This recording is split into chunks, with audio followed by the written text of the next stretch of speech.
Time to put your galleons where your mouth is by Tsumi Yuki. Chapter 2. A Tale of Three Brothers.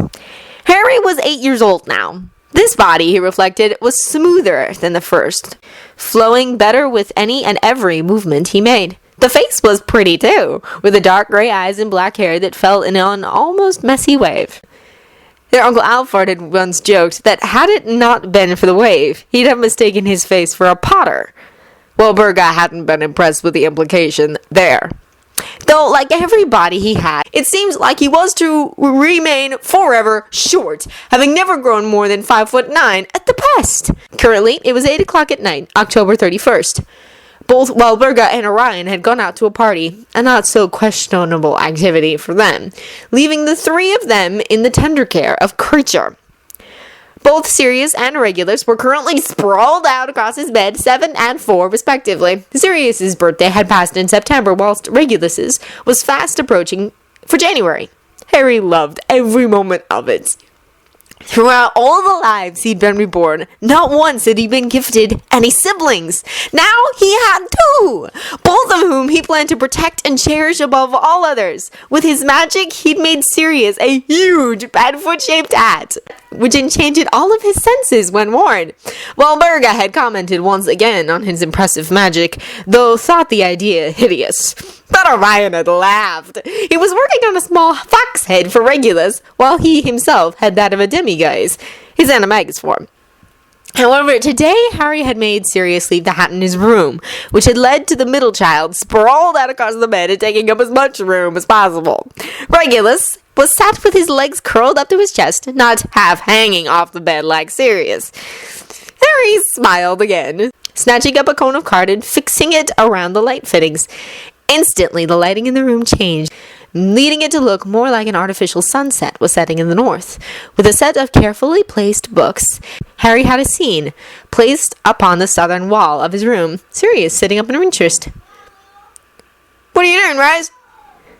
Harry twisted around to look at Regulus, who was frowning at the sight before him, but paying just as much attention as his brother. "I'm making a scene. Creature's not read you the tale of the three brothers, right?" Harry knew for a fact he'd not, for he himself had ordered that story to be stricken from the list up until he could really tell it to the boys, show and all. It was something he held close to his heart, the creation of the 3 atoms that had made him who he was today. "There's a story about 3 brothers?" Sirius had scooted to the edge of the bed now, Regulus following after him. Both still just as in awe of his magical talents as always. He'd overheard their parents discussing both Sirius and Regulus, their accidental magic. He'd heard them bemoan how neither seemed to be showing the same power that he had. But they never said anything in front of the boys, and Harry had resolved to keep them away from that as long as possible. Neither of his siblings were weak. Sirius had managed to vanish his entire cot as a toddler wanting to run free and wild. Regulus had summoned every cat in the neighborhood last year when Walburga refused to let him pet one. They were both going to be strong wizards. He just overshadowed them. Harry prayed neither would hate him for it. Once there were 3 brothers who were walking along a long, twining road at twilight. With an almost careless wave of his hand, Harry saw to it that the shadow of 3 brothers were stood upon one of the shadow banks upon the wall, created by the books situated just before the light. Now they came to a river, which was far too dangerous to cross over. However, since the 3 were wizards, they gave a simple wave of their wands and made a bridge grow from the side of the bank. Sirius and Regulus made the appropriate odd noises at the shadows, which played out the story upon the wall effortlessly before their eyes. Harry smiled, slowly twisting the black cloth around his head and casting a small glamour upon his hands till each and every finger were long and bone-thin. Then he stooped forward, even his small figure looming over the smaller shadows upon the wall. Yet, before they could cross, a hooded figure crossed their path, Death, and he felt cheated. But Death was cunning. He congratulated the 3 brothers upon their magic, and promised to gift the trio for having been clever enough to evade him. The eldest brother, Antioch Peverell, asked for a wand to beat all other wands, so Death created one. Harry summoned up the Elder Wand before pressing it back into the shadowy world, wondering in resigned amusement how Dumbledore would react to the sudden disappearance of his wand.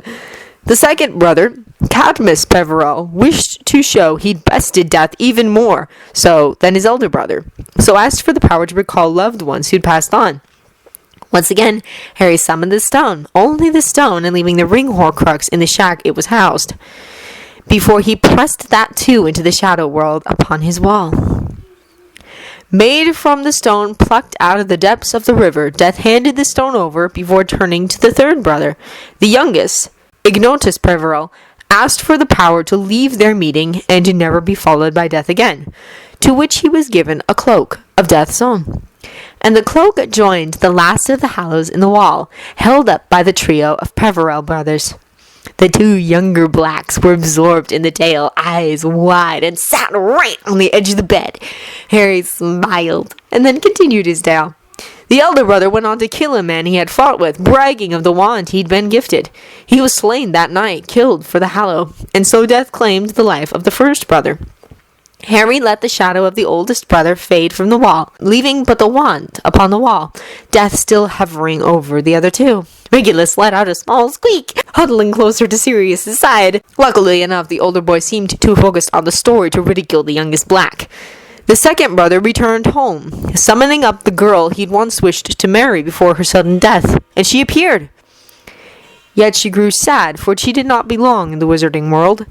So if she were to not stay within his realm, he decided to journey to hers, and so Death took the second brother. There was only one figure on the wall now, and the two Black brothers on the bed, holding their breath. As for the last brother, well, Death searched and searched, but he was hidden under the being's gift. It wasn't until he willingly shed the cloak, passing it on to his son, that the third brother allowed Death to take him, greeting him as an old friend. Harry let the mural upon his wall return to its intended shape. The three brothers stood with their hallows, Death hanging over their heads. The small mural he'd painted for Teddy so many years ago. At least he'd know the location of all his hallows now. Harry flicked his fingers at the cone around the light, letting it dissolve and the room brighten. Sirius and Regulus were looking at him with wide eyes, still fixed upon the mural. "Which one would you have, Rise?" Regulus asked, scrambling to his feet to get a better look at the Peverell brothers on the wall. Sirius gave a bark of laughter, leaping up and bouncing about on Turais' bed. "I'd have the wand, but I wouldn't tell anyone that's why I'm winning. I just let them think I was awesome." Regulus blinked, frowning before placing his hand over the cloak. "I'd want the cloak. Then you'd never be able to find me when we play hide and seek. And he can't have the wand. Rise is the oldest, so he gets the wand." Sirius scowled, but Harry got hold of him around the waist before he could throw himself at Regulus and prove that, yes, he could very much have the wand if he wanted. "Sirius can have the wand, Regulus. If I had to choose, I'd pick the stone. Merlin forbid if anything happened to you two, I'd give anything to still be able to talk to you." Regulus frowned, as if the sheer idea of anything happened to them was incomprehensible. "Though I could do without Mother's screaming." As the two siblings giggled, Harry pulled Sirius over to the mural, sitting them down as Creature arrived with a late-night snack. Having siblings was quite nice. Maybe he wasn't so bad at this after all.